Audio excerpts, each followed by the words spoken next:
So, Hamlet is it's a tragic play written by my good friend Bill Shakespeare, and it's about this prince of Denmark. It's Denmark, not Delaware. I got that wrong last time. Anyway, he's the prince. His dad was the king, but he died under mysterious circumstances. And now his uncle, his dad's brother, he married Hamlet's mom, which is kind of weird. But now he's like Hamlet's uncle, stepdad guy.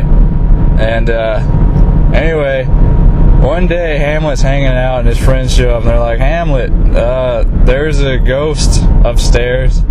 And Hamlet's like, "I'm not falling for that again, guys." And they're like, "No, really, there's totally a ghost, like right upstairs." And Hamlet's like, "Okay, let's go check this out." And he gets up there and he's like, "Whoa, there really is a ghost." And it's his dad's ghost. And his dad's ghost is like, "Hamlet," because that's how ghosts talk. Anyway, he says, "Yeah, your uncle, he killed me with ear poison, and yeah, you need to avenge me, I guess, and yeah, do that as soon as possible." And Hamlet's like, "Okay, I will, ghost dad."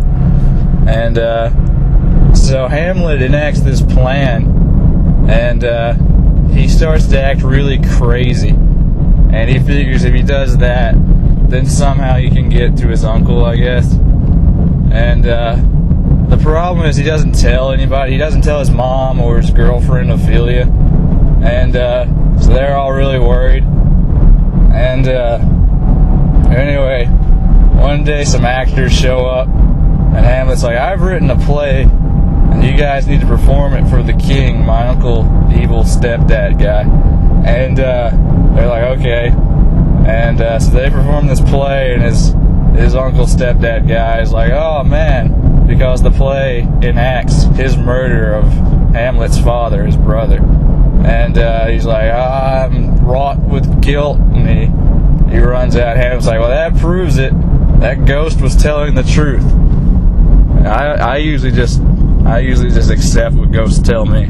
Anyway, Hamlet, he knows he's got to do something about his uncle, and his uncle knows he has to do something about Hamlet, but he doesn't know what. He sends him away for a while, and he figures that he'll die over there, and he can just tell people, "Oh well, what can you do?" But Hamlet escapes by like catching a ride with pirates, and he comes back into town, and he engages in his favorite hobby of screaming poetry at dead people's skulls. And somewhere in between all this, his girlfriend, who's like horribly sad because he's been rejecting her and being all crazy and stuff, she goes crazy herself. So she's just like a raving lunatic, and she's like in the field playing with mud, and everyone's just like, "Stay away from her. Something's wrong with that girl."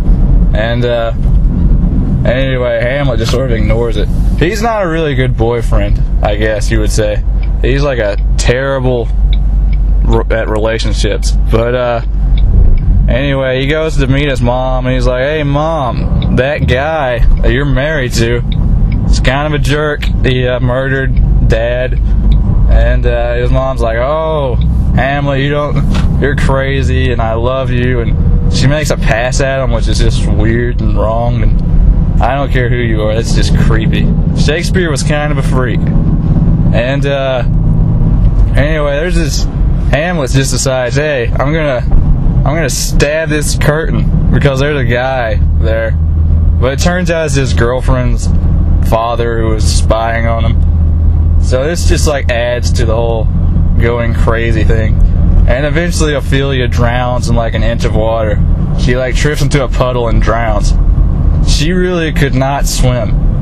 And to this day in Denmark, it's law that a lifeguard has to be present at all puddles. So we have her to thank for that. which is why we call puddles in Denmark Ophelia things. I don't know. I made that up. Don't believe that. If you're writing a book report based on this story, which people have been known to do, don't include that part because I was lying.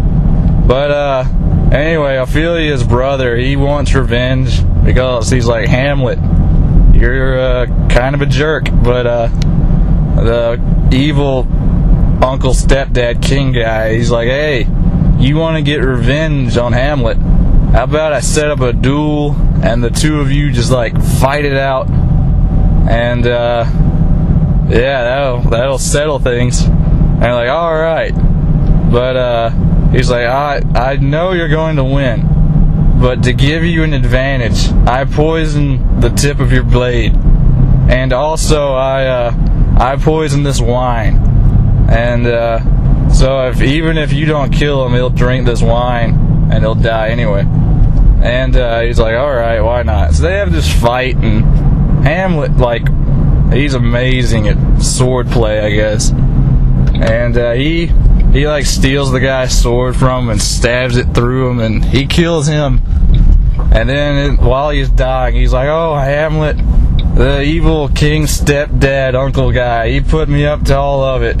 I wish you would forgive me. I don't know why. Hamlet did kind of kill his sister in some sort of way. But during all of this, the queen, Hamlet's mom, she's just watching the fight and enjoying it. And the king, evil stepdad guy, is just like, hey, honey, you see that wine over there? Do not drink it. It's not good. It will probably kill you if you drink it.